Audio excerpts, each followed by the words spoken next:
ڈیرہ اسماعیل خان بنو روڈ گلوٹی اڈا کے قریب مسافر وین الٹ گئی، 2 افراد جاں بحق جبکہ 8 زخمی۔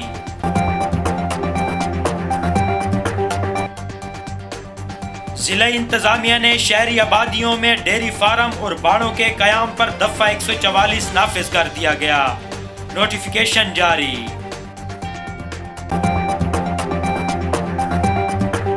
پچھلے سال 11 ستمبر 2019 کو تحریک طالبان والوں نے دوران ڈیوٹی اغوا کیا تھا۔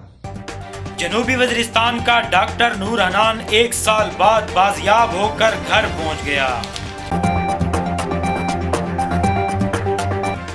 ڈیرہ اسماعیل خان پولیس کا منشیات فروش عناصر کے خلاف آپریشن جاری۔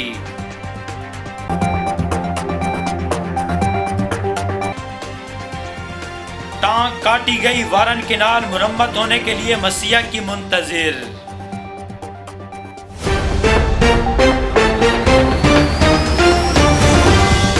السلام علیکم، اعتدال نیوز کے ساتھ میں ہوں نعمان بھٹا۔ ہیڈ لائن آپ نے ملاحظہ کی ہے، بڑھتے ہیں خبروں کی تفصیل کی جانب۔ ڈیرہ اسماعیل خان بنو روڈ گلوٹی اڈا کے قریب مسافر وین ٹائر پھٹنے کی وجہ سے بے قابو ہو کر الٹ گئی، 2 افراد جاں بحق جبکہ 8 افراد زخمی ہو گئے۔ ریسکیو کی میڈیکل ٹیم نے فوری کارروائی کرتے ہوئے زخمیوں کو ابتدائی طبی امداد مہیا کر کے ہسپتال منتقل کر دیا ہے۔ ضلع انتظامیہ ڈیرہ کی شہری آبادیوں میں ڈیری فارم اور باڑوں کے قیام اور ان سے شہر میں گندگی اور ماحولیاتی آلودگی کے تناظر میں عوامی شکایات پر دفعہ 144 نافذ کر دیا گیا ہے۔ اس پابندی کا اطلاق قومی ادارہ صحت کی سفارشات اور محکمہ لائف سٹاک کی مشاورت سے جانوروں سے انسانوں میں منتقل ہونے والی مختلف بیماریوں سے بچاؤ اور مفاد عامہ کے پیش نظر کیا گیا ہے۔ ڈیری فارم اور باڑہ مالکان کو تنبیہ کی گئی ہے کہ وہ اپنے جانور 10 یوم کے اندر شہری آبادیوں سے باہر منتقل کر دیں۔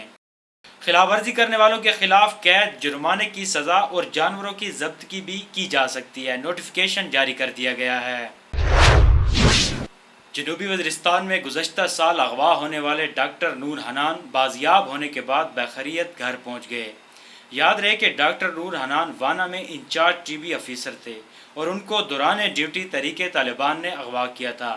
اس موقع پر انہوں نے army chief general Qamar Javed Bajwa کا شکریہ ادا کیا۔ الرحمن الرحیم، السلام علیکم ورحمۃ اللہ وبرکاتہ۔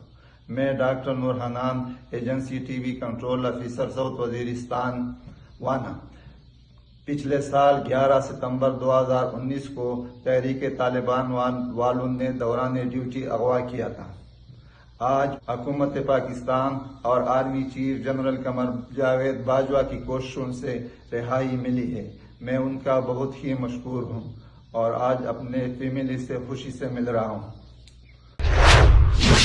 ضلعی پولیس سربراہ کی ہدایت پر ڈیرہ پولیس کا منشیات فروش عناصر کے خلاف آپریشن جاری۔ مختلف کارروائیوں کے دوران بین الضلعی منشیات فروش گرفتار کر لیا، جس کے قبضے سے 1 کلو سے زائد چرس اور 2 عدد کلاشن کو برآمد کر کے پابند سلاسل کر دیا ہے۔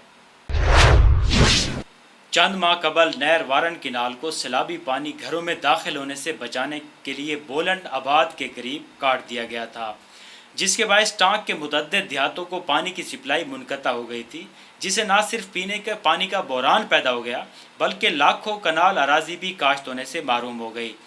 علاقہ آباد نہ ہونے کی وجہ سے نہ صرف بے روزگاری بڑھ جائے گی بلکہ جرائم میں بھی اضافہ ہوگا۔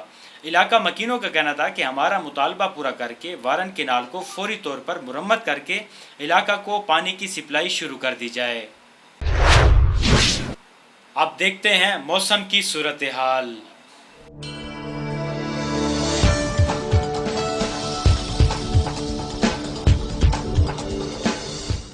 ڈیرہ اسماعیل خان میں آج زیادہ سے زیادہ درجہ حرارت 35 اور کم سے کم 27 ڈگری سینٹی گریڈ ریکارڈ کیا گیا ہے۔ محکمہ موسمیات کے مطابق ہوا میں نمی کا تناسب 61% رہا، تاہم ڈیرہ شہر اور مضافات میں چلنے والی ٹھنڈی ہواؤں سے موسم نسبتاً ٹھنڈا رہا۔